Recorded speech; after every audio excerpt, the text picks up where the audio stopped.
तो चलिए अपने आर्ट एंड कल्चर की क्लास को कंटिन्यू करते हैं। आज हम देखेंगे आर्ट एंड कल्चर में भारतीय स्थापत्य कला में आर्किटेक्चर ऑफ बौद्ध वास्तुकला यानी स्तूप गुफा चैत्य को देखेंगे। इसके साथ पीवाईक्यू सीरीज को भी देखेंगे। 2013 से 2023 तक जो भी क्वेश्चन पूछे गए हैं उनको भी डिस्कस करेंगे। बात करते हैं भारतीय स्थापत्य कला को, तो पहले सबसे पहले इंडस वैली सिविलाइजेशन को देखा। बौद्ध वास्तुकला को सेकंड नंबर पर देख रहे हैं, उसमें रॉक कट वास्तुकला को भी देखेंगे। फिर इसके बाद मंदिर स्थापत्य कला, फिर इंडो इस्लामिक, फिर आधुनिक वास्तुकला को देखें। तो इसमें देखिए बौद्ध वास्तुकला, मंदिर स्थापत्य कला, इंडो इस्लामिक वास्तुकला पर 5 स्टार लगाए गए हैं, यानी मोस्ट इंपॉर्टेंट है, इससे क्वेश्चन ज़्यादा पूछे जाते हैं। ठीक है, तो क्लास को आगे बढ़ाने से पहले थोड़ा सा हम लोग माइंडसेट डेवलप कर लेते हैं कि कला और संस्कृत के विकास में आप देखेंगे पूरे विश्व की बात करें, पूरे विश्व में जहाँ आप रह रहे हैं वहाँ कैसी कला और संस्कृति का विकास होगा, वहाँ की जलवायु दशा और पर्यावरणीय दशा निर्धारित करती है। ठीक है? यानी कहने का मतलब हमारी संस्कृत, हमारी वास्तुकला, मूर्तिकला कैसी बनेगी, चित्रकला कैसी, परंपरा कैसी होगी, उसमें जो है आप देखेंगे वहाँ की जलवायु और एनवायरनमेंट निर्धारित करती है। इसे हम क्या कहते हैं? इसे हम ज्योग्राफिकल टर्म के कहते हैं, नियतिवाद कहते हैं। नियतिवाद यानी नियति, यानी नियत का मतलब प्रकृति। प्रकृति जैसी होगी वहाँ की, जहाँ हम रह रहे हैं, एनवायरनमेंट जैसा होगा, उसी के अनुसार हमारा पहनावा, धर्म, खान-पान या फिर कहते हैं साहित्य, मूर्तिकला यानी वास्तुकला। जैसे वहाँ पे मिट्टी अगर ज़्यादा है, तो मिट्टी के ईंट का प्रयोग किया, जैसे हड़प्पा सभ्यता में आप देखेंगे तो मिट्टी के ईंट का प्रयोग किया गया। जहाँ पर साउथ इंडिया में चले जाएँगे तो वहाँ पर पत्थरों का प्रचुर मात्रा में नेचुरल रिसोर्स है, तो पत्थरों का जो है वास्तुकला में प्रयोग किया जाएगा। ठीक है? लेकिन अगर बात करें तो इसका नियतिवाद का एक अपवाद भी है, यानी जिसे संभववाद कहते हैं। संभववाद जो होता है यानी मनुष्य जो होता है, प्रकृति को अपने अनुसार बदलने की क्षमता रखता है। जैसे-जैसे उसके पास तकनीक और क्षमताएँ आ जाती हैं, ठीक है? लेकिन आपने अभी हाल ही में देखा होगा कि भारत में जो है 40 मज़दूर फँस गए थे, हिमालय क्षेत्र में, वहाँ पर कंस्ट्रक्शन हो रहा था। तो प्रकृति ने अपना जब आप प्रकृति से छेड़छाड़ किए तो आप प्रकृति ने अपना जो है शक्ति दिखाया और इंसानों की जो संभववाद की धारणा थी उसको कहीं न कहीं उसने उसको रोक लगा दी। ठीक है?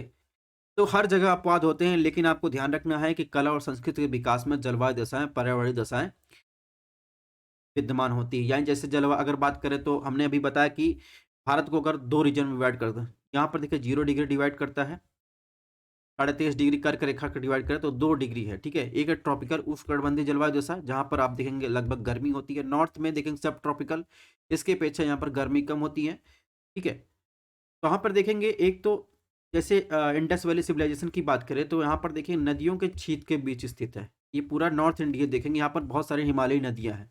यहाँ पर जलोढ़ मिट्टी पाई जाती है। जहाँ पर जब मिट्टी पाई जाती है, मिट्टी की प्रचुरता है, तो यहाँ पर जो भी सभ्यता या वास्तुकला का विकास होगा, वहाँ पर ईंटों के द्वारा बनेगा। जैसे अगर बात करें हड़प्पा सभ्यता की बात करें, तो वहाँ पर मोहनजोदड़ो के विशाल स्नानागार की बात करें, वहाँ पर ईंटें पाई गई।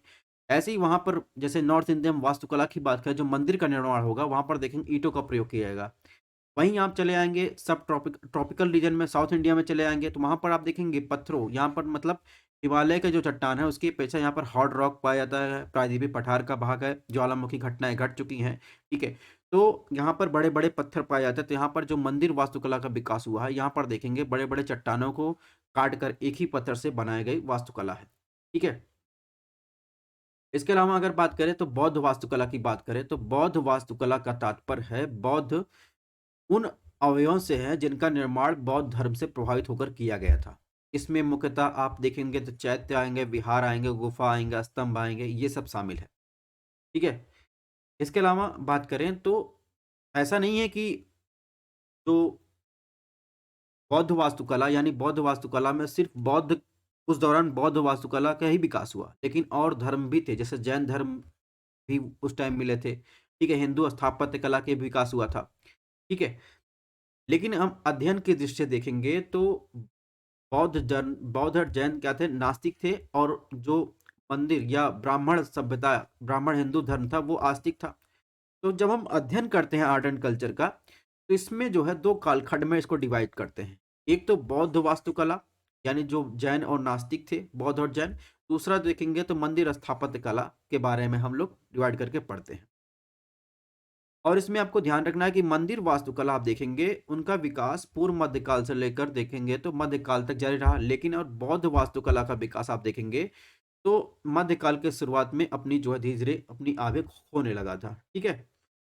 इसके अलावा अभी हमने बताया था कि इसके पहले जो वास्तुकला की क्लास हुई थी उसमें हमने बताया था कि जैसे कोई भी सभ्यता होती है, वो पहले ग्रामीण होती है। आप जैसे आप ही ऑब्ज़र्व करे होंगे कि जब आप 5 से 10 साल पहले अपने गाँव को देखते होंगे तो वो गाँव की सभ्यता, अब जो है जैसे-जैसे रिसोर्स वहाँ पे बढ़ते गए, धीरे-धीरे पक्के मकान बढ़ते गए। ऐसे ही इंडस वैली सिविलाइज़ेशन की बात करें तो जो आप मैच्योर पीरियड देखते हैं, ठीक है? जहाँ पर अपन मोहनजोदड़ो और ये सब देखते हैं, जहाँ पर पक्की ईंटें वगैरह मिली, उसके पहले आप देखेंगे तो वहाँ पर अर्ली फ़ेज़ भी रहा होगा। यानी अर्ली फ़ेज़ की बात करें, तो अर्ली फ़ेज़ में जो है ग्रामीण संस्कृति रही होगी, वहाँ पर जो मकान बनाए होंगे, वो घास-फूस से बनाए होंगे, कच्ची मकान बनाए होंगे। तो वहाँ पर जो समय के साथ जो है वो साक्ष्य मिट गए होंगे। वहीं पर मैच्योर पीरियड जो शहरी सभ्यता रही होगी, वहाँ पर पक्की ईंटों का प्रयोग किया गया होगा। तो वो उत्खनन के समय जो है, वहाँ पर साक्ष्य मिले होंगे। सेम एज़ देखेंगे तो वैदिक सभ्यता में देखेंगे तो पहले जो फ़ेज़ रहा होगा जैसे इंडस वैली सिविलाइज़ेशन में, वैसे ही अर्ली वैदिक यानी वैदिक काल में आप देखेंगे वैदिक काल भी पहले ग्रामीण संस्कृति थी। तो वैदिक काल में ग्रामीण संस्कृति तो वहाँ पे जो घर मकान बने घास-फूस के बने थे, वो समय के साथ जो है वहाँ पर अपघटित हो गए, वहाँ पर कोई साक्ष्य नहीं मिले। लेकिन अर्ली वैदिक काल से आप देखेंगे तो बौद्धकालीन स्थापत्य वास्तुकला का साक्ष्य मिला है। ठीक है? जो क्या थी? जो थी शहरी सभ्यता थी, लेट वैदिक वैदिक पीरियड, ठीक है? ये पता चल गया? यानी जैसे ही आप लेट वैदिक पीरियड काल से मयूर एम्पायर की तरफ आएँगे, सबसे पहले जो साक्ष्य मिला लेट वैदिक पीरियड यानी उत्तर वैदिक काल से मिला। तो वहाँ पर आप देखेंगे स्तूप निर्माण के साक्ष्य मिले जिसका परिणाम मौर्य काल में देखने को मिलेगा। ठीक है? यानी उत्तर वैदिक काल से स्तूप के साक्ष्य के प्रमाण मिलने चालू हो गए। धीरे-धीरे मौर्य काल तक वो स्तूप के साक्ष्य मिले। ठीक है? तो मौर्य एम्पायर की बात करें तो मौर्य एम्पायर जो था वो 323 से 184 बीसी के आसपास था। तो भारतीय स्थापत्य और वास्तुकला का दूसरा जड़ माना जाता है। ठीक है? जिसमें आप देखेंगे मेगास्थनीज द्वारा जो है मौर्य काल के जो है महलों की प्रशंसा की गई थी। उसमें बताया गया उनके पत्थरों का इस्तेमाल किया गया है, लौह अयस्क का उपयोग किया गया है, चमकदार पॉलिश का ओक का प्रयोग किया गया है, जो मौर्यकालीन जो अशोक द्वारा देखेंगे जो स्तंभ पिलर में थे उसमें ओक का प्रयोग किया गया है। भवनों में लकड़ी का विशेष तौर पर उपयोग किया गया था। और स्तूप, विहार और स्तंभ के बारे में तो मौर्यकालीन स्थापत्य कला का प्रतिनिधित्व करते हैं, जिनका निर्माण अशोक के समय माना जाता है। ठीक है? मौर्य एम्पायर की बात करें, तो मौर्यकालीन स्थापत्य कला प्रथम जो राजधानी थी पाटलिपुत्र, उसमें जो है स्थित थी। इसमें देखेंगे कौटिल्य के अर्थशास्त्र, मेगास्थनीज के इंडिका में आप देखेंगे तो यहाँ पर जो पाटलिपुत्र था, वो गंगा और सोन नदियों के संगम पर स्थित था। इसके चारों ओर 700 फीट की चौड़ाई खाई का उल्लेख मिलता है। यानी देखेंगे कहने का मतलब है मौर्य वास्तुकला में विशाल नगरों लकड़ी से निर्मित होने का कारण गंगा मैदान के करीब जो है पाषाण यानी पत्थरों का अभाव बताया गया और लकड़ी की अधिकता बताई गई। ठीक है? अब आपको पता है क्या कि क्यों जो है पाषाण यानी पत्थरों का अभाव था? पत्थरों का अभाव इसलिए था क्योंकि अभी हमने बताया किसी भी विश्व में कहीं भी वास्तुकला यानी वास्तुकला का मतलब रहने योग्य स्थान, वहाँ पर अगर कोई वास्तुकला का विकास हो रहा है, ठीक है? जैसे अशोक कालीन की ही बात करें तो वहाँ पर मौर्य काल की बात करें तो वहाँ पर लकड़ी के विशाल निर्मित जो है मैदान पाए गए, वहाँ पर पत्थरों का अभाव था। ऐसा इसलिए हुआ है क्योंकि वहाँ की जलवायु दशा, पर्यावरणीय दशा वहाँ पर ऐसी थी कि वहाँ पर लकड़ी ही मिलेगा। ऐसा क्यों? अभी हमने बताया कि ये रीजन जो नॉर्थ इंडिया है, यहाँ पर बहुत सारी नदियाँ हैं, ठीक है? तो हिमालय जो पत्थर है, बहुत ज़्यादा जो है सॉफ्ट रॉक है। सॉफ्ट रॉक इसलिए हैं क्योंकि हिमालय से कोई नदियाँ निकलेंगी, तो बड़े पत्थर पहले छोटे पत्थर में टूट जाएँगे, फिर वो धीरे-धीरे तराई रीजन में आ जाएँगे, फिर वो धीरे-धीरे वो मिट्टी की अवस्था में आ जाते हैं। तो वहाँ पर तो अब तराई रीजन है, तो यहाँ पर बड़े-बड़े पेड़-पौधे ही पाए जाएँगे, तो वहाँ पर लकड़ी का ही तो आपको मिलेगा। वहाँ पर पत्थर तो मिलेंगे नहीं, पत्थर तो मिट्टी बन गए। साउथ इंडिया में आपको बड़े-बड़े पत्थर मिलेंगे, इसकी अपेक्षा जो है आप देखेंगे यहाँ पे जो रॉक हैं, यानी जो भी आपका पहाड़ पाए जाते हैं या ठीक है, चट्टान पाई जाती है, वो बहुत ज़्यादा हार्ड होती है, वो इरोड जल्दी नहीं होती है। कहने का मतलब है कि जो जैसे ये हिमालय क्षेत्र हुआ, बिहार की बात कर रहा है, पाटलिपुत्र की बात कर रहा है, तो इसमें एक हिमालय के बाद सबसे पहले आएगा भाबर क्षेत्र आएगा। यह किसके लिए उपयुक्त नहीं है, ठीक है? इसमें बड़े-बड़े पेड़ जो है आते हैं। फिर तराई रीजन आता है, इसमें जो है अधिकांश भू जो देखेंगे तो यहाँ पर जो है ये समानांतर जो है आप देखेंगे दलदली भूमि होती है, घने जंगलों का यहाँ पर पाए जाते हैं। फिर आप देखेंगे भांगर क्षेत्र आता है, ये पुरान जलोढ़ मृदा होती है, ठीक है। इसके अलावा फिर आता है लास्ट में खादर। खादर देखेंगे तो नदी के किनारों बाढ़ के मैदान का निर्माण करता है, हर वर्ष यहाँ पर बाढ़ आती है। तो ये सब भी इसी कारण आप देखेंगे यहाँ पर पत्थरों का अभाव होता है, क्योंकि लगातार इरोजन होता रहता है, ठीक है। इसी के कारण देखेंगे तो मौर्य काल में जो है यहाँ पर लकड़ी से निर्मित विशाल मैदान पाए गए, ठीक है। अब यहाँ पर भांगर और खादर का कंपैरेटिव स्टडी दिया गया है, इसको आप देख लीजिएगा। इसको हमने बता दिया। अब बात करेंगे अशोक कालीन पिलर के बारे में। सबसे पहले बौद्ध वास्तुकला में पिलर को देखेंगे। पिलर में क्या है? पिलर में मौर्य काल का सर्वोच्च नमूना है अशोक के एकाश्म स्तंभ, ठीक है। अशोक के एकाश स्तंभ की बात करें तो उसने धर्म के प्रचार प्रसार के लिए विभिन्न स्थानों पर यह स्थापित किए, जिनकी संख्या आपकी बात करें 30 जो है 30 से अधिक है। चुनार वाराणसी के निकट लाल बलुआ पत्थर से बने हुए एक स्तंभ की बात करें तो वहां पर एक खास तरह की पॉलिश की गई, जिसे ओप कहते हैं, ठीक है। इनकी चमक धात जैसी होती है और ये एक ही पत्थर को काटकर बनाए गए थे, ठीक है। तो ये हो गए पिलर। पिलर की बात करें तो वर्तमान में भारत में राज्य प्रतीक के रूप में जो है अपनाया गया है। तो भारतीय राज्य की बात करें तो मूल में 4 शेर हैं जो प्रतीक है। पीछे जो पीछे से जो देखें एक के पीछे एक जो है खड़े हुए हैं। अबेकस पर देखेंगे तो चढ़े हुए हैं। इसके अलावा बात करें तो तिवल्लारी में एक हाथी के ऊंची आकृति वाली मूर्ति भी पाई गई है। तो यानी अलग अलग जगह अलग अलग प्रकृति का इस्तेमाल किया गया है स्तंभ में, ठीक है। इसके अलावा बात करें तो यहाँ पर पॉलिश किए गए बलुआ पत्थर, एकल खंड तराशी गई है, राजधानी चक्र को ताज पहनाया गया है इस प्रकार। और ये देखेंगे तो ये कानून यानी धर्म चक्र का जो है प्रतीक है। और इसे भारत द्वारा देखेंगे इस पिलर को जो है 26 जनवरी 1950 को अपनाया गया था। इसमें जो चौथा शेर है वो पीछे रहता है, वो दिखाई नहीं देता है, ठीक है। और इसमें एक वाक्य लिखा गया है, मुंडको उपनिषद से लिखा गया है, सत्यमेव जयते, यानी सत्य की अकेले ही जीत होती है, ठीक है। तो ये बात हो गई राज्य प्रतीक के बारे में। स्तंभ के बारे में बात करें, इससे जो है क्वेश्चन पूछा गया यूपीएससी 2014 में कि भारत के संप्रतीक के नीचे उत्कीर्ण भारत की राष्ट्रीय अर्धा जो आदर्श शक्ति सत्यमेव जयते कहाँ से ली गई? कठ उपनिषद, छंदोक उपनिषद, ऐतरेय उपनिषद, मुंडक उपनिषद। तो आप देखेंगे इसमें मुंडक उपनिषद से ली गई, अभी हमने बताया। तो इसमें ऐसे ही बातें आपको ध्यान रखनी है, ठीक है। नेक्स्ट बात करेंगे स्तंभ शिलालेख और शिलालेख की बात।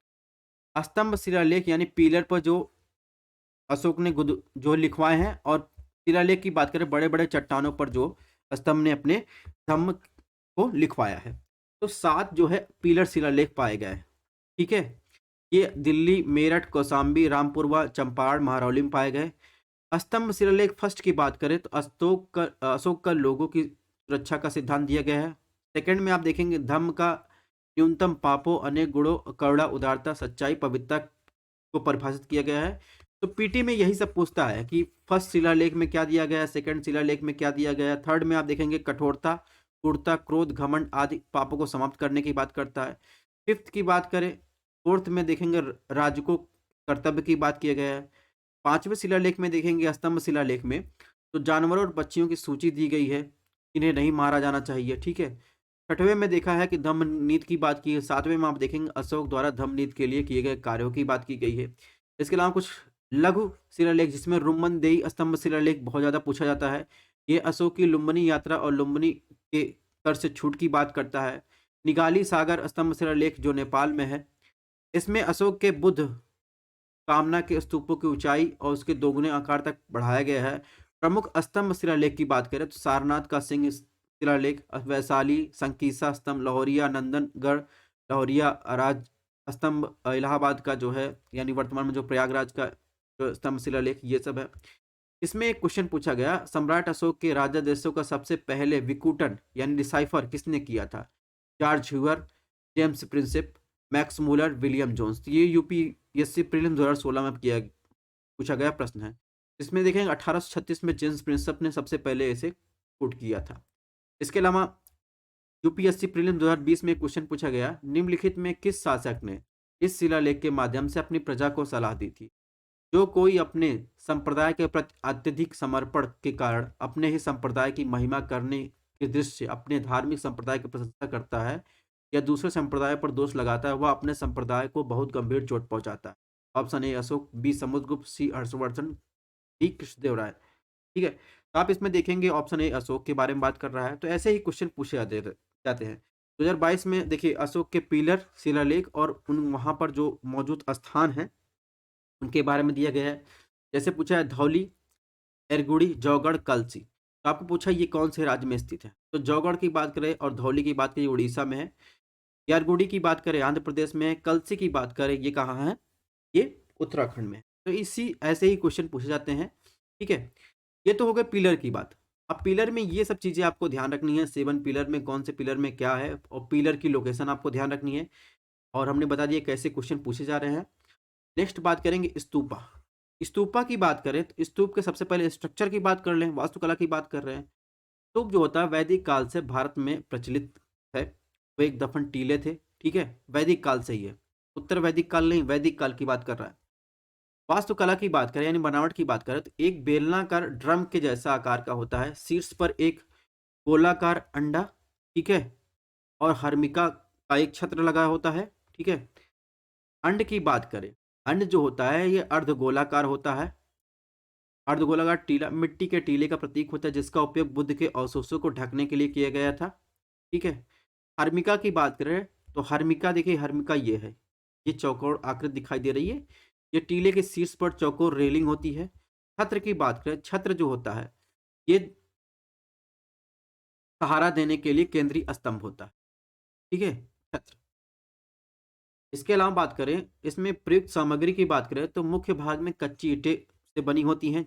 ठीक है, जबकि बाहरी भाग जो होता है पक्की ईंटों का उपयोग करके बनाया जाता है, जिन्हें बाद में प्लास्टर और मेड़ी की मोटी परत से ढक दिया जाता है। तोरण जो होते हैं ये क्या है, ये तोरण है। ये तोरण लकड़ी से बने होते हैं। उदाहरण की बात करें मध्य प्रदेश का सांची स्तूप अशोक के स्तूपों में सबसे प्रसिद्ध है। उत्तर प्रदेश का पिपरावा स्तूप सबसे पुराना है। ठीक है, बुद्ध की मृत्यु के बाद निर्मित स्तूप की बात करें तो राजगृह, वैशाली, कपिलवस्तु, अलकप्पा, रामग्राम और पेथापीडा, पावा, कुशीनगर और पिपलिवन है। ठीक है, बैराट जो राजस्थान में स्तूप है उसमें गोलाकार टीले और परिक्रमा पथ वाला भव्य स्तूप है। तो ये कुछ एग्जाम्पल की बात कर लेते हैं। अब सबसे पहले स्तूपों के प्रकार की बात कर ले, बनावट देख लिया, अब स्तूपों के प्रकार की बात करें तो शारीरिक स्तूप की बात करें जिसमें आप देखेंगे बुद्ध और उनके प्रमुख शिष्यों की अस्थियां और विभिन्न अंग जैसे दांत, नाखून रखे जाते हैं। सार्वभौमिक स्तूप की बात करें, इनमें जो है महात्मा बुद्ध के जीवन की घटनाओं संबंधित, उनकी यात्रा के संबंधित पवित्र स्थान, स्मृति जो भी हैं वो सारी चीज़ें रखी जाती हैं। जैसे बोध गया, लुम्बिनी, सारनाथ, कुशीनगर, ये सब क्या है, स्तूप की बात कर रहा है। संकल्पित और पूजार्थक स्तूप की बात करें तो विशुद्ध रूप से पूजा के लिए बनाया गया ये छोटे आकार का स्तूप होता है। ठीक है, जैसे रुम्मन देई, सारनाथ स्तूप, ये सब क्या है, ये सब जो है पूजार्थक स्तूप हैं। नेक्स्ट बात करें, नेक्स्ट पूछा है इसमें स्तूपों पर बुद्ध का चित्रण की बात करें, प्रतीक की बात करें तो प्रारंभिक चरण में बुद्ध के प्रतीकों के माध्यम से दर्शाया गया था। जैसे कमल को जो उनके जन्म का प्रतीक है, घोड़ा उनके गृहता का प्रतीक है, पीपल उनके ज्ञान का प्रतीक है, स्तूप उनके मृत्यु का प्रतीक है। ठीक है, जातक कहानियां भी बहुत सारी जो है स्तूप की जो रेलिंग होती है, तोरण होता है, उस पर लिखा रहता है। ठीक है, और बुद्ध के जीवन की मुख्य घटनाओं उनके कलाम में वर्णित किया, जैसे जन्म, त्याग, ज्ञानोदय, पहला उपदेश जिसे धर्मचर्य प्रवर्तन कहते हैं, महापरिनिर्वाण उनके मृत्यु को कहते हैं। तो ये सब कुछ फैक्चुअल इंफॉर्मेशन है जो आपको जानकारी होनी चाहिए। ठीक है, नेक्स्ट बात करते हैं स्तूप के ऐतिहासिक विकास क्रम की, क्योंकि इससे जो है 2023 में क्वेश्चन पूछे गया है। तो उत्तर वैदिक काल की बात करें तो प्रमाण की बात करें तो बुद्ध के महापरिनिर्वाण के बाद उनकी अस्थियों को 8 जगह जो है ले जाया गया, जैसे मगध, वैशाली, कपिलवस्तु, अलकप, रामगढ़, परवा, कुशीनारा। ठीक है, वेद तक भेजा गया। इन 8 जगहों पर स्तूप बनाए गए। ठीक है, अभी इनमें कोई साक्ष्य मौजूद नहीं। मौर्य काल की बात करें तो दिव्य विधान में लिखा गया अशोक ने 84,000 स्तूपों का निर्माण करवाया। ठीक है, अधिकतम अशोककालीन स्तूप जो है समाप्त हो चुके हैं, केवल ढांचा ही बचा है। सारनाथ का एकाश्म वेदिका, तक्षशिला का धर्मराज वेदिका। ठीक है, इसके अलावा मौर्योत्तर काल की बात करें तो शुंग, सातवाहन, कुषाण की बात करें तो शुंग जो था वो ब्राह्मण मतावलंबी था, लेकिन बौद्ध स्तूपों को उन्होंने जो है संरक्षण किया। देखेंगे बौद्ध सुंग काल में ही भरहुत, बौद्ध गया और सांची स्तूपों का पुनर्निर्माण भी किया गया। ठीक है। इसके अलावा सातवाहन काल की बात करें तो दक्कन के राजनीतिक सत्ता में सातवाहन जो थे नेर बौद्ध धर्म को सुरक्षा प्रदान किया। यहाँ खुदाई के दौरान कई स्तूपों के ढांचे मिले हैं, जैसे अमरावती स्तूप, नागार्जुन कोड़ा, गुड़ीवाड़वा, ये सब जो है आंध्र प्रदेश से स्तूप प्राप्त हुए हैं। कुषाण काल की बात करें तो कनिष्क प्रथम द्वारा कुषाण शासकों में सबसे उत्साही बौद्ध धर्म मतावलंबी था। इसके इसके समय 4 बौद्ध संगीतियां हुई। ठीक है। अभी जो स्तूप हैं प्रमाण की बात करें, चारसद्दा, मदिक्याल, पेशावर, सुई, बिहार, ये सब पाकिस्तान में है। अफगानिस्तान में नागरहार है। कनिष्कपुर में जो है भारत में स्थित है। ये जो है प्रमाण जो है यहाँ पर मिले हैं। ठीक है। गुप्त काल की बात करें तो गुप्त ब्राह्मण मतावलंबी होने के बावजूद गुप्त शासकों ने बौद्ध धर्म का विरोध नहीं किया। इस दौरान जो है देखेंगे स्तूपों के निर्माण, नक्काशीदार ईंटों का प्रयोग आरंभ हुआ, जिसमें आप देखेंगे बिहार जो राजगिरी में स्तूप का निर्माण, सारनाथ में स्तूप, धमेक स्तूप का निर्माण। ठीक है। ये सब स्तूप गुप्त काल में करवाए गए। अब इसी संबंधित एक क्वेश्चन पूछा गया यूपीएससी 2023 में। प्राचीन भारत के संदर्भ में निम्नलिखित कथनों पर विचार कीजिए। ऑप्शन 1, स्तूप की अवधारणा मूलतः बौद्ध है। ऑप्शन 2, स्तूप सामान्यतः अवशेषों का भंडार है। ऑप्शन 3, स्तूप बौद्ध परंपरा में एक मन्नत और स्मारक की संरचना थी। तो आपको बताना है इसमें कितने स्टेटमेंट करेक्ट है। ऑप्शन ए केवल एक कथन, ऑप्शन बी केवल 2 कथन, ऑप्शन सी तीनों कथन, ऑप्शन डी इनमें से कोई नहीं। तो आप देखेंगे केवल 2 कथन जो है सही है। ठीक है। यानी 2 और 3।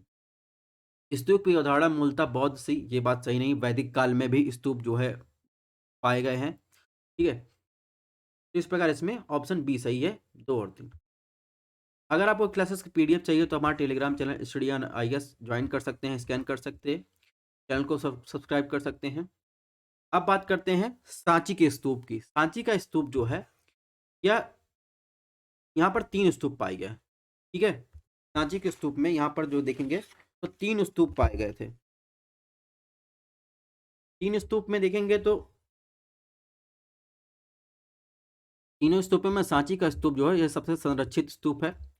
इसकी नींव संभवतः अशोक द्वारा रखी गई थी। सिंगो के समय इसका विस्तार किया गया।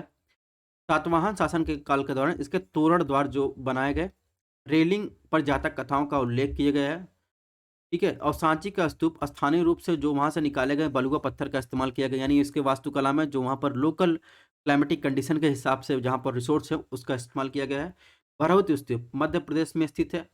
अशोक के समय इस स्थल पर ईंट स्तूप का निर्माण किया गया था। ठीक है। स्तूप पर नक्काशी जातक कथाओं और कहानियां दर्शाती हैं। ठीक है। भरहुत स्तूप लाल बलुआ पत्थर से जो है बनाया गया है। नेक्स्ट नागार्जुन कोंडा स्तूप, ये आंध्र प्रदेश में स्थित है। यह शक सातवाहन युग का स्तूप है। यह महायान बौद्ध धर्म को दर्शाता है। उत्खनन से यहाँ पर चैत्य स्तूप, मंडप आदि प्राप्त हुए। ठीक है। कुछ इंपॉर्टेंट फैक्ट की बात करें, सबसे बड़ा स्तूप केसरिया स्तूप बिहार का है। सबसे पुराना सांची स्तूप जो है महान स्तूप है। धमेक स्तूप की बात करें, वह स्थान जहाँ बुद्ध ने अपने विश्वास की घोषणा की। चौखंडी स्तूप की बात करें, यह अष्टकोणी मीनार है जिसे सम्राट अकबर ने अपने पिता के स्तूप की स्थिति में बनवाया था। ठीक है। नेक्स्ट बात करें अमरावती स्तूप की बात करें, ये भी आंध्र प्रदेश में स्थित है। यहाँ पर बुद्ध की जीवन की कहानी बताने के लिए नक्काशीदार पैनल लगाए गए हैं। ठीक है। और इसमें सफ़ेद संगमरमर चूना पत्थर का उपयोग किया गया है। नेक्स्ट सारनाथ स्तूप की बात करें तो बुद्ध के 200 साल बाद मौर्य सम्राट अशोक ने कलिंग की लड़ाई लड़ी और रक्तपात हुआ। उसे निराश होकर ये बौद्ध बन गए थे। अशोक ने ही सारनाथ के अंदर सुंदर स्तूप मठ बनवाए। ठीक है। चौखंडी स्तूप के अनुसार देखेंगे हुमायूं जब चौसा की लड़ाई से भाग रहा था तो उसने सारनाथ में शरण मांगी थी। ठीक है। चौसा की लड़ाई के बीच जो देखेंगे मुगल सम्राट हुमायूं और अफगान शेरशाह सूरी के बीच जो है लड़ा गया 1539 में। ये चीज़ आपको ध्यान रखना है। इसमें और सारे जैसे आक्रमण और पुनर्स्थापन कब किया गया इनके बारे में दिया गया है, इनको आपको बहुत डिटेल में नहीं पढ़ना है। एक क्वेश्चन कैसे पूछे जाते हैं, इसमें पूछा है हान्यकट का जो महासंघिकों के अधीन एक प्रमुख बौद्ध केंद्र के रूप में विकसित हुआ निम्नलिखित में किस क्षेत्र में स्थित? आंध्रा, गांधार, कलिंग और मगध। ये यूपीएससी 2023 में क्वेश्चन पूछा। तो आप देखेंगे एनसीईआरटी से ही क्वेश्चन आए हैं। एनसीईआरटी से क्वेश्चन आए हैं जहाँ मैप बेस्ड क्वेश्चन दिए गए। तो धान्य कटक देखेंगे, धान्य कटक जो है आंध्र प्रदेश में स्थित है। नेक्स्ट क्वेश्चन बात करेंगे बौद्ध वास्तुकला में। एक तो मैंने स्तूप की बात कर ली, ठीक है, पिलर की बात कर ली। अब बौद्ध वास्तुकला में रॉक कट वास्तुकला की बात करेंगे। रॉक कट वास्तुकला मतलब बड़े-बड़े पत्थरों को काट कर, यानी जो वहाँ पर बड़े-बड़े शिलाएँ हैं उनको काट कर अंदर जो है वास्तुकला का नक्काशीदार संरचना बनाई गई। तो ऐसी नक्काशीदार संरचना देखेंगे तो पूरे विश्व में मिस्र में मौजूद है, और साउथ इंडिया में देखेंगे बहुत सारे जो है गुफा, मंदिर, मठ भारत के कई हिस्सों में बनाए गए। ठीक है? तो इसका निर्माण सातवाहन शासकों और उनके उत्तराधिकारियों के शासन के दौरान हुआ था। ठीक है? रॉक कट गुफा का महत्व की बात करें तो भारतीय वास्तुकला के इतिहास में सबसे महत्वपूर्ण स्थान रखते हैं, क्योंकि यह प्राचीन भारतीय कला और सबसे शानदार नमूने पेश करती हैं। और ये जो रॉक कट संरचनाएँ थी वो विभिन्न धर्मों और धार्मिक गतिविधियों के साथ निकटता रखती थी। ठीक है? और प्रार्थना और जो निवास के लिए जो है देखेंगे मुख्यतः बौद्ध भिक्षुओं द्वारा इनका निर्माण किया गया था। उन्हीं के लिए बनाया गया था। ठीक है? और रॉक कट वास्तुकला कई मायने में पारंपरिक वास्तुकला से अलग है। और रॉक कट वास्तुकला में आप देखेंगे तो इसको जो मंदिर वास्तुकला और गुफाओं का आपको साक्ष्य देखने को मिलेंगे। लेकिन हम मंदिर वास्तुकला को अलग पढ़ेंगे। अभी सब सिर्फ़ और सिर्फ़ बौद्ध वास्तुकला में देखेंगे जो गुफाएँ संबंधित हैं, उनके प्रार्थना से संबंधित है, निवास के संबंधित बौद्ध और जैन मुनियों से। तो रॉक कट गुफा में मौर्य काल की बात करें तो सबसे प्राचीन प्रारंभिक रॉक कट गुफाओं का निर्माण मौर्य काल से को माना जाता है। मुख्य रूप से आप देखेंगे अशोक के पौत्र दशरथ ने इस अवधि में आमतौर पर देखेंगे जैन और बौद्ध भिक्षुओं के रहने के लिए विहार के रूप में इसका निर्माण करवाया। जिसमें आप देखेंगे बराबर और नागार्जुन गुफाएँ का निर्माण जो है करवाया गया था। मौर्योत्तर काल की बात करें तो गुफाओं का निर्माण जो है जारी रहा। इस अवधि में बिहार और चैत्य का कच्छ का विकास किया गया। जिसमें आप देखेंगे चैत्य कक्ष जो है मुख्य रूप से समतल छतों चतुष्कोणीय कक्ष और ये प्रार्थना कक्ष के रूप में उपयोग किए जाते हैं। इस गुफाओं में देखेंगे बारिश से बचने के लिए यहाँ पर जो है और मानव जानवरों की आकृतियों से सजाया जाता था। वहाँ पर निवास करते थे। जैसे कार्ले का चैत्य हाल अजंता की गुफाएँ जिसमें 29 गुफाएँ हैं, 25 विहार हैं, 4 चैत्य हैं। तो ये सब जो है मौर्योत्तर काल में बनाए गए। गुप्त काल में आप देखेंगे 4वीं शताब्दी में हुए गुप्त काल साम्राज्य के में अक्सर भारतीय वास्तुकला का स्वर्णिम युग कहा जाता है। इस काल में भी गुफाओं का निरंतर जो है विकास जारी रहा। और इस काल की विशेषता थी कि जो मौर्योत्तर काल मौर्य काल में के अनुसार देखेंगे, जैसे मौर्योत्तर काल में आपको भित्ति चित्रकारी देखने को मिली, गुप्त काल में ये इनका उपयोग बढ़ा।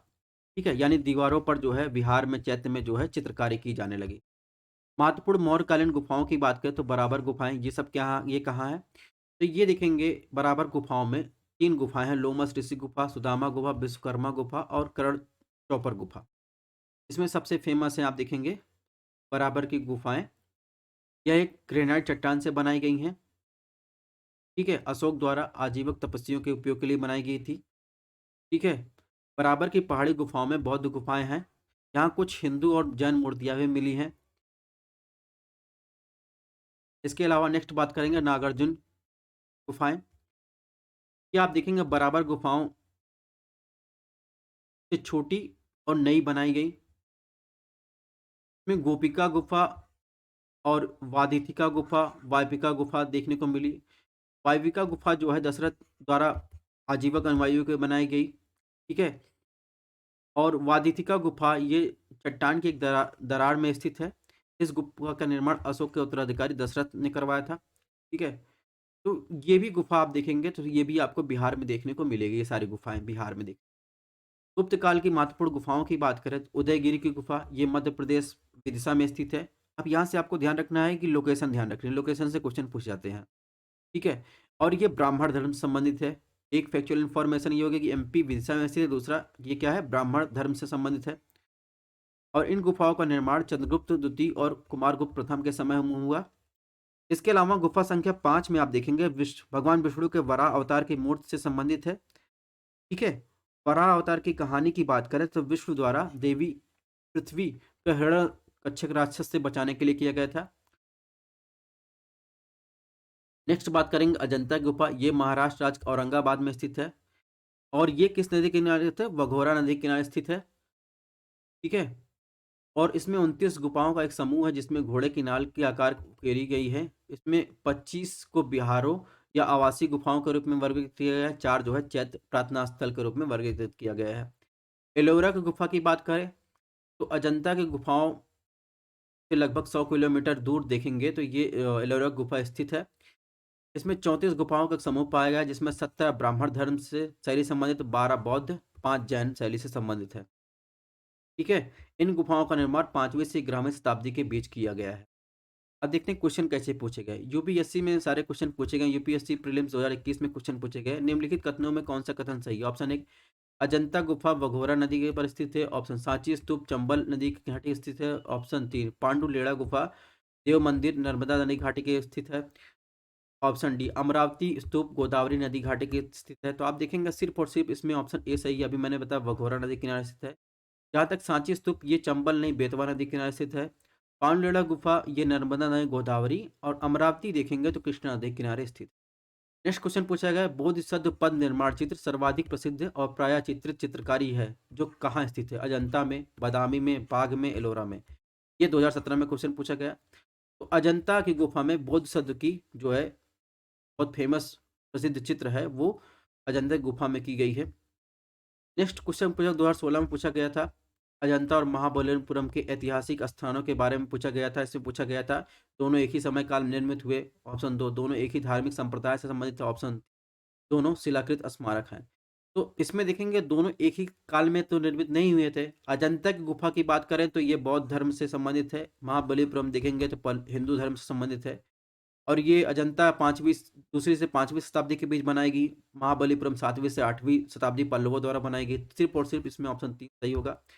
नेक्स्ट क्वेश्चन की बात करें 2013 में क्वेश्चन पूछा गया, भारतीय शिल्प वास्तु के बारे में पूछा गया था।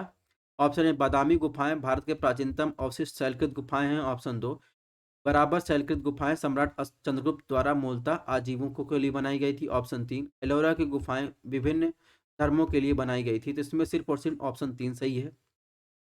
ठीक है, अभी मैंने बताया बराबर की जो गुफाएं थी वो अशोक के पौत्र थे दशरथ द्वारा बनाई गई थी। नेक्स्ट गुफाओं की बात करेंगे, बाघ की गुफाएं। ये विंध्य श्रृंखला में नर्मदा की सहायक बाघ नदी के तट पर स्थित है। एमपी में स्थित है। ठीक है, और इसमें जो है 9 बौद्ध गुफाओं का साक्ष्य मिले हैं। और इसकी वास्तुशास्त्री जो देखेंगे वास्तुशास्त्र यानी स्थापत्य कला लगभग अजंता गुफाओं का समान ही है। इसमें जो है मंदिर और मठ भी हैं पाए गए हैं। ठीक है, आधुनिक समय में इसको जो है पहली बार 1818 में खोजा गया था। अन्य महत्वपूर्ण रॉक कट गुफाओं की बात करें, उदयगिर और खंडगिर की गुफा जो उड़ीसा में स्थित है। कलिंग नरेश खारवेल के शासन बनाया गया था। ठीक है, और मूलतः ये जैन धर्म से संबंधित है। उदयगिर की पहाड़ी में 18 और खंडगिर की पहाड़ी में 15 गुफाएं जो है आपको देखने को मिली। और एक चीज़ आपको ध्यान रखना है, ये गुफाएं मुख्यतः जैन धर्म से संबंधित हैं। ठीक है, ये चीज़ आपको ध्यान रखना है। उदयगिर की गुफा में हाथी गुम्फा शिलालेख के लिए प्रसिद्ध है जिसे ब्राह्मणी लिपि में कोरा गया। ठीक है, अशोककालीन शिलालेख के बारे में बात कर रहा है। नेक्स्ट बात करेंगे सित्तल वासन की गुफाएं। ये तमिलनाडु में स्थित है। ये भी रामकुट गुफा का उदाहरण है। ये जैन धर्म से संबंधित है। इससे भी क्वेश्चन पूछे गए हैं। ये सित्तल वासन जो है न्यूज में था क्योंकि एएसआई ने सित्तल वासन के संरक्षण के उपाय किए गए थे। और इसमें 2023 में क्वेश्चन पूछा था कि सित्तल वासन का मिलान करने के लिए दिया गया था। जैसे देखिए ये है कि बेसनगर शैव मंदिर गुफा है, भाजा बौद्ध गुफा है, सित्तल वासन जैन गुफा है। मैं आपको बताना था कि 2023 में क्वेश्चन पूछा गया था मिलान करने के लिए। तो देख रहे हैं कि स्थापत्य कला से प्रीलिम्स में कैसे क्वेश्चन पूछे जा रहे हैं, टू द पॉइंट क्वेश्चन पूछे जा रहे हैं। तो आप देखेंगे सित्तल वासन जो जैन धर्म से संबंधित है। ठीक है, भाजा की बात करें तो भाजा जो है बौद्ध धर्म के हीनयान से संबंधित है। ठीक है, तो इस प्रकार इसमें केवल और केवल 2 कथन सही है। नेक्स्ट क्वेश्चन पूछा गया 2023 में ही क्वेश्चन पूछा गया कि जैन धर्म से क्वेश्चन था, आत्माएं न केवल जानवरों और पौधों के जीवन की संपत्ति हैं बल्कि चट्टानों में बहते पानी कई अन्य प्राकृतिक वस्तुओं की संपत्ति हैं जिन्हें अन्य धार्मिक संप्रदायों द्वारा जीवित नहीं माना जाता। तो आप देखेंगे जो जैन धर्म थे, जैन धर्म जो पक्का जो है वो इतने जो है अहिंसा में विश्वास रखते थे कि वो अपने मुंह पर देखेंगे तो एक मच्छर भी नहीं जाए अपने मुंह पर कपड़ा बांध कर रखते हैं। तो ये जैनिज्म का जो है विचारधारा है। इसके अलावा देखेंगे जैन से संबंधित है पर्युषण पर्व, ये भी जैन धर्म से संबंधित है। अपरिग्रह ये भी जैन धर्म से संबंधित है। ठीक है, अब नेक्स्ट गुफा की बात करें, जोगी मारा गुफा। ये कहाँ छत्तीसगढ़ में स्थित है। ठीक है, और इसके अलावा बात करें नासिक की गुफा, इसमें 24 बौद्ध गुफाओं जो हीनयान काल का एक समूह है। इसके अलावा पांडव लेनी के नाम से जाना जाता है इसे। ठीक है, ध्यान रखना है नासिक की गुफा जो है हीनयान संबंधित है। और हालांकि बाद में देखेंगे इन गुफाओं का महायान काल से प्रभाव देखा जाता है। ठीक है, चैत्य की बात करते हैं, गुफा की बात कर ले, अब चैत्य और गृह की बात कर ले। चैत्य जो होता है इसका संबंध बौद्ध धर्म से है।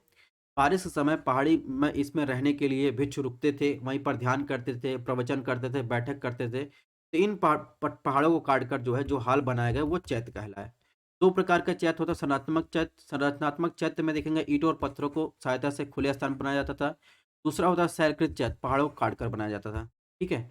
चैत्य की संरचना की बात करें तो सबसे पहले जो छत होता था वो घोड़े के नाल के आकार का होता था। गलियारा जो होता था, गलियारा एक बाईं तरफ दूसरा दाईं तरफ होता था। मुख्य हाल ये है, यहाँ पर बैठकर प्रवचन ध्यान किया जाता है। ये चैत्य का मुख्य भाग होता है। स्तंभ ये दिख रहे हैं दोनों तरफ पिलर होता था। ठीक है, बराबर संख्या में पिलर होते थे। तोरण द्वार होते थे। तोरण द्वार बाहरी हिस्सा होता था। समान रूप से आप देखेंगे 3 प्रवेश द्वार होते थे चैत्य में। ठीक है, एक तो मुख्य हाल की तरफ जाता था, दूसरा जो है आप देखेंगे ये जो परिक्रमा केंद्र है वहां जाता था। और इसके केंद्र में हर चैत्य में जो है ये कंपल्सरी है, प्रतीकात्मक जो है स्तूप पाया जाता था। ठीक है, यानी बिना स्तूप के जो है चैत्य की संरचना पूर्ण नहीं मानी जाती थी। अब हीनयानी चैत्यगृह, महायानी चैत्यगृह में आप देखेंगे तो प्रारंभिक दौर में हीनयानी चैत्यगृह बनाए गए। इसके बाद महायानी चैत्यगृह बनाए गए। ठीक है, हीनयानी चैत्यगृह का कालखंड की बात करें प्रथम शताब्दी से तृतीय शताब्दी तक था। महायानी चैत्यगृह की बात करें प्रथम शताब्दी से 5वीं शताब्दी के बीच था। हीनयानी चैत्यगृह की विशेषता थी, इसके निकट जो है बिहार में, यानी बिहार में जो रहने योग्य हीनयानी थे। चैत्य के निकट बिहार में रहने लोग जो तो महायानी थे। ठीक है, हीनयानी जो चैत्यगृह था इसमें बुद्ध के प्रतीकों का चलन था, और जबकि महायानी जो थे वो बौद्ध के मानव रूप को दर्शाया गया था। हीनयानी चैत्यगृह की बात करें तो जो कैसे विकास हुआ उसमें भांजा सबसे पहले हमारा, फिर पीतल खोड़ा, कोंडनी, अजंता की जो 9 गुफा संख्या है, फिर 10 और पांडव लेनी, विदिशा, कारले, कान्हेरी, ये सब क्या है हीनयानी चैत्यगृह के उदाहरण हैं। महायानी चैत्यगृह की बात करें तो इसमें जैसे गोली, जगईपेट, घंटसाला, नागार्जुन कोंडा, अमरावती, अजंता की जो 19 संख्या है, गुफा संख्या 26, एलोरा, ये सब क्या है, ये महायानी चैत्यगृह से जुड़े हुए हैं। प्रमुख चैत्य विहार की बात करें तो भाजा चैत्य विहार ये बौद्ध धर्म के हीनयान संप्रदाय से जुड़ा हुआ है। ठीक है, ऐसा माना जाता है कि एक स्तूप है, विश्व के महत्वपूर्ण विशेषताओं में देखेंगे तो एक स्तूप है जिनकी संख्या 14 है। उसमें भाजा गुफाओं में रहने और मरने वाले कुछ भिक्षुओं के अवशेष मिले हैं। ठीक है, 2 स्तूपों के ऊपरी के हिस्से पर एक अवशेष का बॉक्स है, जबकि इस सभी स्तूपों पर बहुत ही विस्तृत नक्काशी की गई है। तो आपको ध्यान रखना है भाजा किससे संबंधित है, बौद्ध धर्म से संबंधित है, हीनयान संप्रदाय से संबंधित है। आपने देखा क्वेश्चन कैसे पूछे गए हैं कि ज़्यादा डिटेल पढ़ने की जरूरत नहीं। कार्ले गुफा की बात करें तो सबसे बड़ा हीनयानी चैत्य विहार मंदिर है। ठीक है, इसमें आप देखेंगे सबसे बड़ा जो है रॉक कट चैत्य है, इसकी लंबाई 45 मीटर तक है। ठीक है, नेक्स्ट बात करेंगे अजंता की गुफा में। ये महाराष्ट्र के औरंगाबाद के पास स्थित है। इसमें 29 गुफाएं मिली हैं, 25 विहार, ठीक है, 4 चैत्य प्रार्थना हॉल मिले हैं, इसकी चर्चा हम कर चुके हैं। एलोरा की गुफा में देखेंगे तो 34 गुफाएं मिली हैं, 17 ब्राह्मण संबंधित, 12 बौद्ध से, 5 जैन धर्म से संबंधित है। राष्ट्र को वंश के शासकों द्वारा से बनाया गया था। इसे यूनेस्को स्थल घोषित किया गया था 1983 में। एलोरा की बौद्ध, ब्राह्मण, जैन गुफाएं यानी देखने को मिली हैं। ठीक है, इससे संबंधित क्वेश्चन कैसे पूछे गए, 2013 में क्वेश्चन पूछा गया, कुछ शैलकृत बौद्ध गुफाओं में चैत्य कहते हैं जबकि अन्य को विहार कहते हैं, दोनों में क्या अंतर है। एक ही क्वेश्चन आया 2013 में, ऑप्शन 1। इसमें जो होगा चैत्य जो होता है पूजा स्थल होता है, बिहार जो होता है बौद्ध भिक्षुओं का निवास स्थान होता है। ठीक है, अब कुछ बौद्ध धर्म के बारे में बात कर लेते हैं। तो संस्थापक कौन थे, बौद्ध गौतम बुद्ध थे। ठीक है, इनसे जुड़े कुछ जन्म स्थान की बात करें तो लुम्बिनी जन्म स्थान था, बोध गया ज्ञान प्राप्ति स्थल, सारनाथ प्रथम उपदेश दिए, कुशीनगर मृत्यु स्थल था। बौद्ध धर्म के सिद्धांत की बात करें तो बौद्ध धर्म ने 4 आर्य सत्य बताए, अष्टांगिक मार्ग 8 मार्ग बताए कैसे हम दुखों से पार पा सकते हैं। बौद्ध धर्म जो है ईश्वर में विश्वास नहीं रखता था। ठीक है, इसके अलावा महत्वपूर्ण बौद्ध संप्रदाय की बात करें हीनयान, महायान, थेरवाद और वज्रयान, जो जिसे तांत्रिक बौद्ध कहते हैं। हीनयान का अर्थ है निम्न महान। ये एक रूढ़वादी संप्रदाय था, मूर्ति पूजक नहीं था, पाली भाषा का प्रयोग करता था। महायान की बात करें, ये अधिक उदार संप्रदाय था, बुद्ध और बोधिसत्व के ईश्वरत्व में विश्वास रखता था, मूर्ति पूजक थे, संस्कृत भाषा का प्रयोग करते थे। थेरवाद की बात करें, यह एक उप संप्रदाय था, यह विभाजवाद यानी विश्लेषण का ज्ञान में विश्वास रखता था, पाली भाषा का प्रयोग करता था। महायान की बात करें, महायान एक ब्राह्मणवादी तांत्रिक बौद्ध संप्रदाय था, ठीक है? इसकी मुख्य आराध्य तारा देवी थी, ठीक है? तिब्बती भाषा का प्रयोग करता था। अब बात करेंगे बौद्ध काउंसिल यानी परिषदें। तो पहली काउंसिल हुई थी राजगृह में, अजातशत्रु के संरक्षण में हुई थी, अध्यक्ष थे महाकश्यप। इस टाइम उपलब्धियाँ बात करें तो पहली बौद्ध संगीत में विनय पिटक, सुत्त पिटक का जो है संकलन किया गया था। दूसरी बौद्ध संगीत हुई थी वैशाली में, काला अशोक जो थे इसका संरक्षण करता थे, अध्यक्ष थे समकालीन थे। इसमें जो है मठ के अनुशासन को लेकर जो है मतभेद हो गया, तो यहीं पर पहली बार जो है बौद्ध धर्म में विभाजन हुआ, मौद महासंघिक और स्थिरवाद विभाजित हो गया। फिर तीसरी बौद्ध संगीत हुई पाटलिपुत्र में, अशोक के संरक्षण में, मोगली पुत्र तिस्य जो थे इसके अध्यक्ष थे, अधिधम्म पिटक को यहाँ पर कोड किया गया। फिर आप देखेंगे जो दूसरा विभाजन हुआ, वो चौथी बौद्ध संगीत कश्मीर में हुआ था, कनिष्क के संरक्षण में, कनिष्क के शासनकाल में, वसुमित्र इसके अध्यक्ष थे। यहाँ पर जो है बौद्ध धर्म फिर से विभाजित हुआ हीनयान और महायान संप्रदाय, ठीक है? मुख्य बौद्ध संगीतियों की बात करें तो श्रुति पिटक और विनय पिटक का पहला जो है आप देखेंगे संकलन किया गया था। तो श्रुति पिटक में क्या है? श्रुति पिटक में बुद्ध के उपदेशों का संग्रह किया गया है। विनय पिटक में बौद्ध भिक्षुओं और भिक्षुणियों के लिए मठवासी जीवन कैसा होना चाहिए, इसको आप देखेंगे, इसका जो है इसमें लिखा गया है। इसी को लेकर आप देखेंगे बौद्ध का डिवीज़न होता है पहली बार। अधिधम्म पिटक का जो संकलन लिखा गया है, इसमें क्या है? इसमें बौद्ध के सिद्धांतों के व्याख्या और विश्लेषण किया गया है। और इसके अलावा देखेंगे 7 कृतियाँ शामिल हैं, जो मुख्यतः बौद्ध धर्म के दर्शन से संबंधित है। ठीक है? अब यूपीएससी प्रीलिम्स 2020 में एक क्वेश्चन पूछा गया, भारत के सांस्कृतिक इतिहास के संदर्भ में परमपिता शब्द सही विवरण निम्नलिखित में कौन-सा है? ऑप्शन ए सूत्र पद्धति में लिखे गए प्राचीनतम धर्म शास्त्र पाठ, ऑप्शन बी वेदों के प्राधिकार को अस्वीकार करने वाले दार्शनिक संप्रदाय, ऑप्शन सी परिपूर्णता जिनकी प्राप्ति से बोधिसत्व प्रशस्त हुआ। इसमें ऑप्शन सी सही है। अभी हमने बताया कि जो ये महायान थे, ये किसमें विश्वास रखते थे? बोधिसत्व और ईश्वरत्व में विश्वास रखते थे, ठीक है? तो बोधिसत्व या परमपिता शब्द देखेंगे तो बौद्ध धर्म से संबंधित है, ठीक है? फिर 2020 में क्वेश्चन पूछा गया, भारत में धार्मिक इतिहास संबंध में स्थिरवाद महायान बौद्ध धर्म से संबंधित है। लोकोत्तर संप्रदाय बौद्ध धर्म के महासांघिक संप्रदाय की एक शाखा है, ऑप्शन 3 महासांघिकों द्वारा बुद्ध के देवत्व प्रमाण को महायान बौद्ध धर्म से प्रोत्साहित किया गया। तो आप देखेंगे इसमें 2 और 3 जो है सही है। अभी हमने बताया स्थिरवादी जो थे वो महायान बौद्ध धर्म से संबंधित नहीं थे, बल्कि ये थेरवाद से संबंधित थे। फिर एक बार 2019 में क्वेश्चन पूछा गया, बुद्ध में देवत्व प्राण, बोधिसत्व का पथ पर चलना, मूर्ति की उपासना अनुष्ठान, कौन सी विशेषताएं महायान बौद्ध धर्म से संबंधित? तो आप देखेंगे महायान बौद्ध धर्म से संबंधित 1, 2 तीनों हैं, ठीक है? इसके बाद फिर 2019 में क्वेश्चन पूछा गया, भारतीय इतिहास के संबंध में निम्नलिखित में भावी बुद्ध जो संसार की रक्षा हेतु आएंगे, अवतरित होंगे, वो अवलोकितेश्वरवाद, लोकेश्वर, मैत्रेय, पदमाणि। तो उनको क्या कहा जाता है? उनको मैत्रेय कहा जाता है, यानी मैत्रेय या बोधिसत्व कहा है। ठीक है? तो देख रहे हैं कितनी बार क्वेश्चन रिपीट हुआ है। फिर 2013 में क्वेश्चन पूछा गया था कि निम्नलिखित में कौन-सा एक बौद्ध मत के निर्माण की अवधारणा का सर्वश्रेष्ठ व्याख्या करता है? तो आप देखेंगे बौद्ध धर्म कहता है घृणा, ईर्ष्या को समाप्त करना आपके निर्वाण का मार्ग होगा। इसमें ऑप्शन ए सही हो जाएगा। इसके बाद 2012 में क्वेश्चन पूछा गया, भगवान बुद्ध की प्रतिमा कभी-कभी एक हस्त मुद्रा दिखाई देती है, जिसे भूमि स्पर्श मुद्रा कहते हैं। तो आप देखेंगे भूमि स्पर्श मुद्रा मार प्रलोभन के बावजूद सुचिता, शुद्धता और साक्षी होने के लिए बुद्ध का धरती का आवाहन करते हैं। इसे क्या कहते हैं? भूमि स्पर्श मुद्रा कहते हैं। ठीक है? तो आप मैं कहना चाहता हूँ कि इसमें क्वेश्चन कैसे पूछे गए हैं, आपको वो ध्यान रखना है। फिर भारत में धार्मिक इतिहास के संदर्भ में एक क्वेश्चन पूछा गया 2016 में, ठीक है? तो इसको आप देख लीजिएगा।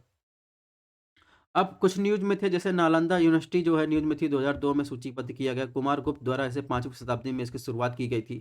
इसे राष्ट्रीय महत्व का स्थान घोषित किया, यूनेस्को वर्ल्ड हेरिटेज साइट है। बोध गया का माँ बोधि मंदिर, ठीक है? ये भी यूनेस्को वर्ल्ड हेरिटेज साइट है। मूल संरचना सम्राट अशोक द्वारा बनाई गई थी। भगवान बुद्ध को ज्ञान प्राप्त हुआ था यहीं से। ये सब न्यूज़ थी। इसके अलावा उन्नाकोट श्रृंखला जो है देखेंगे न्यूज़ में थी, उत्तर पूर्वी क्षेत्र में स्थित है, ठीक है? ये भी आप देखेंगे, जहाँ पर शैव उपासना के प्राचीन प्रमाण मिले हैं। इसके अलावा देखेंगे अंकोर वाट का जो है मंदिर कंबोडिया, ये भी न्यूज़ में था, ठीक है? इसका जीर्णोद्धार कराया गया है। अम्बेडकर सर्किट आप देखेंगे तो अम्बेडकर का जन्म स्थान से लेकर, ठीक है, अंतिम संस्कार तक का जो सर्किट है उसका जो है ये भी न्यूज़ में था। जैसे महू मध्य प्रदेश जो है अम्बेडकर की जन्मस्थली है। महाराष्ट्र नागपुर उनका बौद्ध धर्म वहाँ अपनाया था। दिल्ली का निवास स्थान जहाँ जीवन के अंतिम वर्ष दौरान वो रहते थे, भीमराव अम्बेडकर।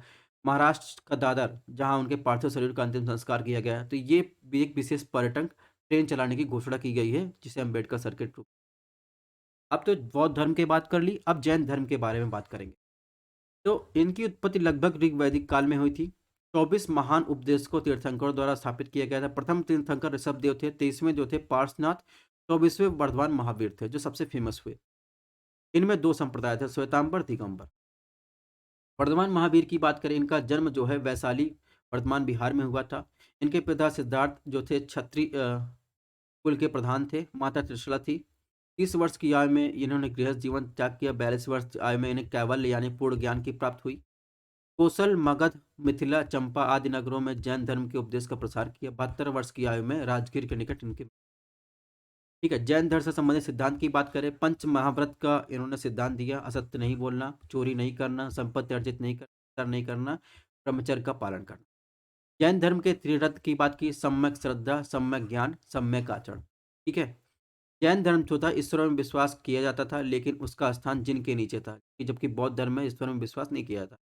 कर्म के सिद्धांत को माना तथा आत्मा को देहावतरण को मान्यता दी गई।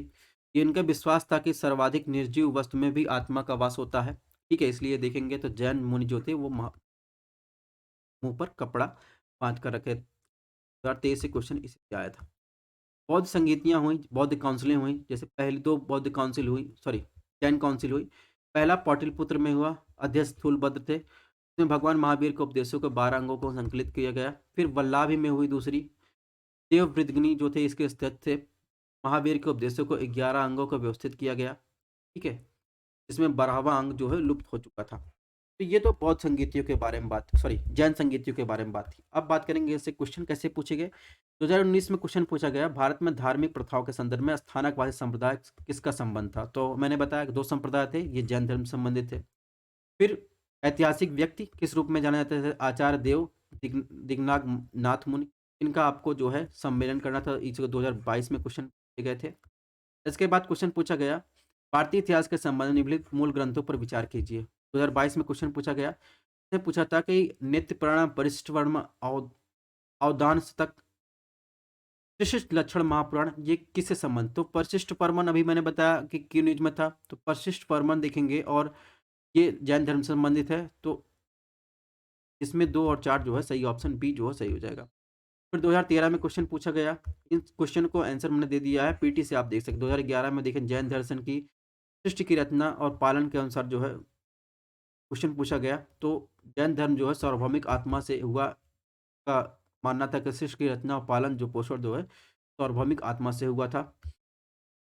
जैन धर्म के अन्य स्थल की बात करें जो न्यूज में रहे हैं, तो अष्टपद, ये दक्षिण पश्चिमी चीन के सियाचिन प्रांत में स्थित है, ठीक है। ऐसा माना जाता है कि प्रथम जैन तीर्थंकर ऋषभदेव ने इसी स्थान पर निर्वाण प्राप्त किया। गिरनार गुजरात में स्थित है। 22वें तीर्थंकर नेमिनाथ ने यहाँ निर्वाण प्राप्त किया था। दिलवाड़ा जैन मंदिर, ये राजस्थान के सिरोही जिले में स्थित है, माउंट आबू के पास, ठीक है। सुर्खियों में कुछ जैन धर्म से स्थल रहते हैं, जैसे पारसनाथ की पहाड़ी पर सम्मेद शिखर, ठीक है, ये झारखंड में स्थित है। गुजरात में देखेंगे पालीताड़ा, शत्रुंजय पहाड़ी, ये जैन धर्म से संबंधित है। इन धार्मिक स्थलों पर जो है हस्तक्षेप हो रहा था। भारत सरकार या राज्य सरकार जो वहाँ पर जो है पर्यटन स्थल का विकास कर रही थी, जैन धर्म के लोग विरोध कर रहे थे, इसलिए न्यूज़ में था, ठीक है। नेक्स्ट बात करें तो सुर्खियों में था जो है देखेंगे बांधवगढ़ वन अभयारण्य, ठीक है। तो ये देखेंगे पहली बार जो है इसे जो 1938 में पुरातात्विक स्थल खोज की गया था और ये विंध्य सतपुड़ा के बीच स्थित। इसके अलावा देखेंगे इसमें जो है बांधवगढ़ जो है यहाँ पर बौद्ध धर्म, हिंदू और अभिलेख अन्य खोजें भी की गई, जिसमें बौद्ध धर्म 29 गुफाएं प्राप्त हुई हैं। हिंदू धर्म से कलचुरी काल के 26 मंदिर के अवशेष प्राप्त हुए हैं। तो ये सब चीज़ें आप पीडीएफ से पढ़ लीजिएगा।